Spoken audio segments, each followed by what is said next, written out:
تقریباً $50 کے ارد گرد تیل تھا. ہمارے دور میں وہ 103 سے 115 تک بھی گیا. تو تیل بھی آدھا. اس کے باوجود انہوں نے $20 ارب کا بیرونی خسارہ کیا. اور یاد رکھیں بیرونی خسارہ اس کا اصل تقریباً 35% جو ہوتا ہے وہ جاتا ہے تیل یا پیٹرولیم پروڈکٹس کے اوپر. ہمیں سب سے بڑا خسارہ ملے, ہمارے جو ریزروز تھے وہ تقریباً $9 ارب کے تھے. $9 ارب کا مطلب کہ کوئی 6-7 ہفتے کی امپورٹس کے لیے ہمارے پاس پیسہ تھا. اور ہمارا جو اندرونی خسارہ تھا وہ بھی ریکارڈ تھا, بیرونی بھی ریکارڈ, اندرونی بھی ریکارڈ. اور پھر یہ جو ہماری بجلی تھی, انہوں نے جو کانٹریکٹ سائن کیے تھے وہ اس کو کہتے ہیں کیپیسٹی پیمنٹس. انہوں نے جو کانٹریکٹ سائن کیے تھے وہ آپ بجلی خریدیں یا نہ خریدیں آپ کو بجلی کی قیمت دینی پڑتی تھی. اور انہوں نے جو کیپیسٹی پیمنٹس ہم تھی میرے خیال میں تقریباً 350 ارب تھا جب 2018 میں اب آئے, وہ بڑھتی گئی, وہ 800 ارب پہ چلی گئی, وہ 2023 میں چلے جائے گی 1450 ارب پہ. اب ہمارے پاس وہ اتنی بجلی ہم استعمال ہی نہیں کر سکتے. حال یہ ہے کہ ہم وہ بجلی استعمال ہم کر نہیں سکتے لیکن پیسے دینے پڑ رہے ہیں. تو اس کی وجہ سے سرکولر ڈیٹ ایک اور قرضہ چڑھا ہوا تھا. میں صرف یہ آپ کو اس لیے بتا رہا ہوں کہ ان حالات میں بینکرپٹ ملک ہمیں ملا. پہلا سال بڑی مشکلوں سے ہم نے اس کو اسٹیڈی کیا, اسٹیبل کیا. دوسرے سال کرونا آ گیا. ساری دنیا کے اندر صدی میں ایک دفعہ اتنا بڑا ایک ایسا ایک بحران آتا ہے, ساری دنیا میں آیا. اس کے باوجود اور کیونکہ ہم پھر انویسٹمنٹ نہیں لا سکے, کوئی چائنا بند ہو گیا, چائنا 2 سال کے لیے بند ہو گیا, ہمارا اصل ٹریڈنگ پارٹنر چائنا تھا. اس کے باوجود ہمارے تیسرے اور چوتھے سال میں میں نے کہا ریکارڈ 17 سال کے بعد ہماری بہترین معیشت کی پرفارمنس ہوئی اور ریکارڈ ایکسپورٹس کی ہم نے $33 ارب کی. اور بیرون ملک پاکستانیوں کو ہم نے انسینٹیوائز کیا, انہوں نے ریکارڈ پیسہ بھیجا بینکوں کے تھرو $31 ارب. اور کسانوں کی جو ہم نے مدد کی, کسانوں سے کیا ہو رہا تھا, بڑے بڑے شوگر مافیا جو بیٹھے ہوئے تھے یا شوگر ملز, وہ کسان بیچارہ اپنا اس کو اگر ریٹ سیٹ ہوتا تھا مثلا 180 روپے کا اگر ریٹ سیٹ ہوا ہے, تو وہ ملز کیا کرتی تھی, اس کو پہلے تو پیسہ نہیں دیتی تھی سال تک, اور پیسہ دیتی بھی تھی تو اس کو وہ کہتے ہیں کٹوتی کرتی تھی, یعنی اس کو 180 کا ریٹ پہ 120 ملتا تھا اس کو. تو نہ کسان کو پیسہ پورا ملتا تھا نہ ٹائم پہ ملتا تھا. ہم نے قانون بدلا, ہم نے فائنز لیوی کیے کہ فوری طور پہ کسان کو پیسے دیں. ہم نے انشور کیا کین کمشنر نے کہ پورے پیسے دو اس کو جو کسان کو. پہلی دفعہ کسانوں کے پاس پیسہ آنا شروع ہوا. جب کسان کے پاس پیسہ اور بھی ہم نے ایک پورا ایگریکلچر ریفارم پیکج دیا. اس سے کیا ہوا, جب کسان کے پاس پیسہ آنا شروع ہوا اسے اپنی زمین پہ لگایا. تو آخری 2 سال 4 مین جو ہماری فصلیں تھیں ان کی ریکارڈ پیداوار ہوئی, بمپر کراپس ہوئی 4, کیونکہ کسان کے پاس پیسہ آیا. تو ہمارا ایگریکلچر سیکٹر بھی بڑھ رہا تھا. ہماری industry large scale manufacturing industry کتنے سالوں کے بعد 11.5% گروتھ ریٹ اس کی ہوئی. تو اس لیے لارج سکیل مینوفیکچرنگ جب ہوئی, مزدوروں ہماری ورلڈ بینک کہتا ہے کہ ہمارا سارے برے صغیر میں سب سے زیادہ روزگار پاکستان نے دیا اس ٹائم پہ. کرونا کی وجہ سے بے روزگاری بڑھی. آئی ٹی جو فیوچر ہے پاکستان کی ٹیکنالوجی, آپ کو یہ سمجھنا چاہیے کہ دنیا اب ٹیکنالوجی کی طرف جا رہی ہے. بہت بڑا ایک ریولوشن ہے ٹیکنالوجی کی. تو ٹیکنالوجی میں ہم بالکل ہی ہم آگے بڑھ نہیں رہے تھے. ہندوستان جس نے 2000 میں اس کی $1 ارب ایکسپورٹ تھی ٹیکنالوجی کی, آئی ٹی کی, اس کی آج 140 ارب ڈالر ایکسپورٹ ہے. تو پاکستان کی وہیں پھنسی ہوتی ہے. تو ہم 75% ہم نے اپنی ایکسپورٹس انکریز کی آئی ٹی, کیونکہ ہم نے ان کی اس سیکٹر کی بھی مدد کی. پھر اسمال اور میڈیم انڈسٹری جدھر سب سے زیادہ روزگار ملتا ہے, ان کے لیے ہم پورا انسینٹیوائز, ان کی ریگولیشن کم کر رہے تھے جو رکاوٹیں تھیں, ایز آف ڈوئنگ بزنس جس کو کہتے ہیں, تاکہ روزگار ملے لوگوں کو. اس وقت جب ملک اوپر جا رہا تھا, اس کی ہمیں جب موڈیز, یہ جو ایک انٹرنیشنل کریڈٹ ایجنسیز ہوتی ہیں جو فیصلہ کرتی ہیں کہ ملک کی معیشت کی کیا حالات ہیں, اس کے مطابق آپ کو گریڈ کرتی ہیں B-, B+. تو ہم جب آئے تھے موڈیز میں بھی B- تھی, وہ ہم نے اس کو سٹیبل کروایا. ہمارا فیٹف کے اندر گرے لسٹ پہ تھے, وہ ہماری کاوشوں سے وہ ہم فیٹف کی گرے لسٹ سے نکلے, کیونکہ یہ سب نقصان کرتی ہے اپنی معیشت کو. اس کے بعد میں یہ بتا رہا ہوں کہ یہ ہم نے یہ جو بات کرتے ہیں نا کہ پاکستان کا بڑا برا حال تھا جب انہوں نے اکانومی سنبھالی ہے, تو اس کے علاوہ ہم نے 3 بڑی ڈیمز شروع کی پاکستان میں 50 سال کے بعد.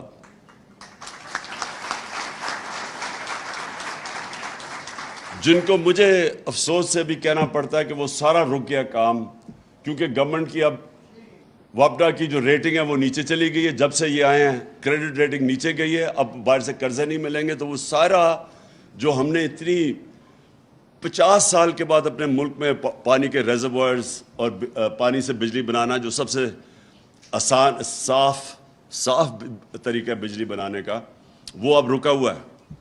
تو ہم نے وہ کیا. پھر ہم نے پہلی دفعہ یہ جو موسم کی تبدیلی, جس کو جو ایک بہت بڑا دنیا میں مسئلہ آ رہا ہے, یہ جو سیلاب آ رہے ہیں, موسم اب آپ بتا نہیں سکتے, کبھی زیادہ بارشیں ہو جاتی ہیں, کبھی خشک سالی آ جاتی ہے. تو وہ جو ہم نے پہلی دفعہ پاکستان میں کسی نے کیا, ہم نے جو 1 ارب درخت پہلے پختونخوا میں لگایا, اب 10 ارب درخت کا, جو دنیا نے اکنالج کیا, یہ انٹرنیشنلی اکنالج ہے. اس کے علاوہ میں صرف آپ کو بتانا چاہتا ہوں کہ یہ ملک سے کتنا بڑا جرم ہوا ہے کہ وہ جو گورنمنٹ یہ مشکل سے ملک کو نکال کے, بینکرپٹ ملک کو کرونا کے باوجود جو اوپر لے کے جا رہی تھی.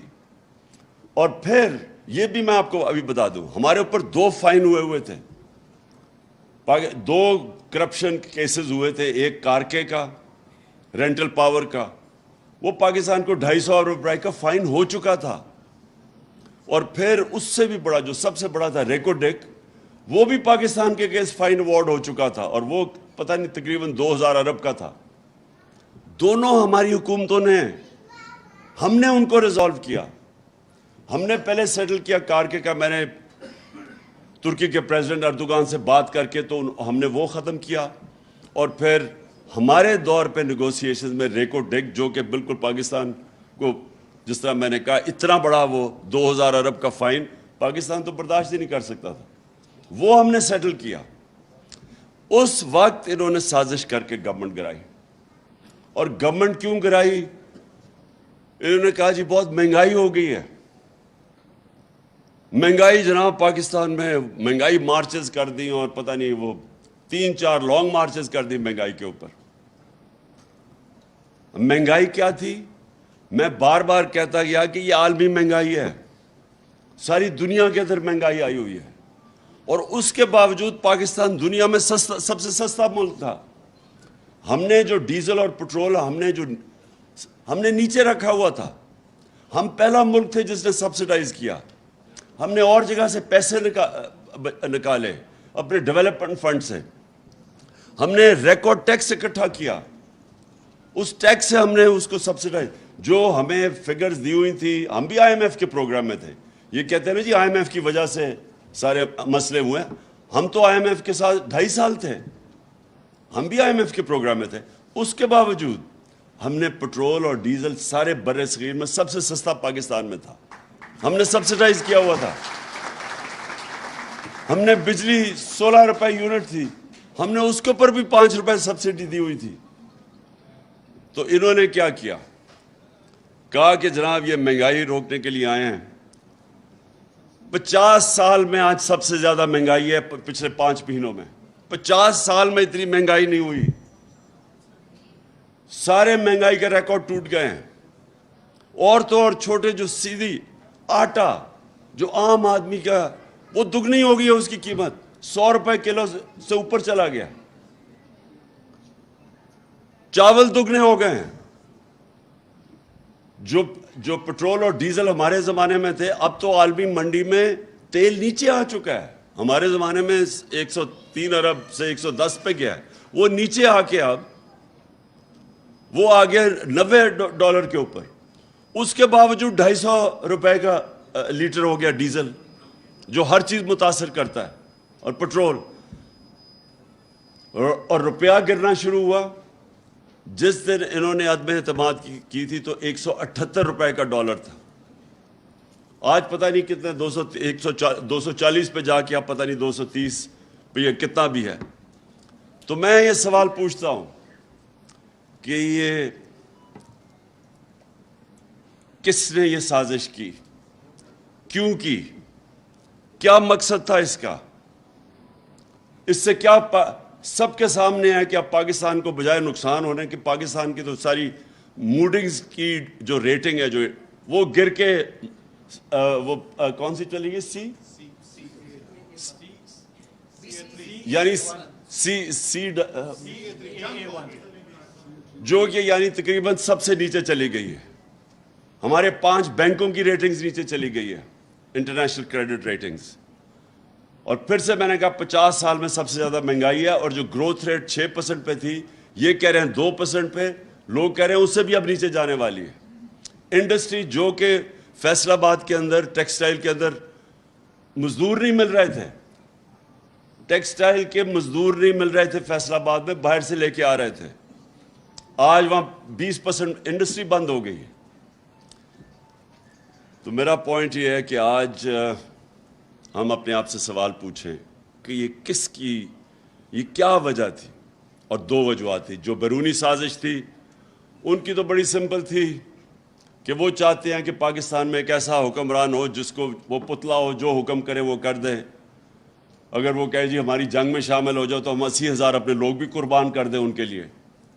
وہ کہے جی روس سے تم نے سستا تیل نہیں لینا تو ہم کہیں جی ہاں جی جو آپ کہتے ہیں ہم تیل ہی لیتے ہیں. ہندوستان 40% کم قیمت پہ تیل لے رہا ہے روس سے, لیکن ہمیں اجازت نہیں ہے کیونکہ ہم غلام ہیں یہاں. اور وہ کیوں غلام ہیں, ان کے پیسے باہر پڑے ہوئے ہیں. یہ ایک چیز یاد رکھنا, اگر آج میرے بھی پیسے ملک سے باہر پڑے ہوتے تو میرے میں جرت نہ ہوتی ایبسولوٹلی ناٹ کہنے کی.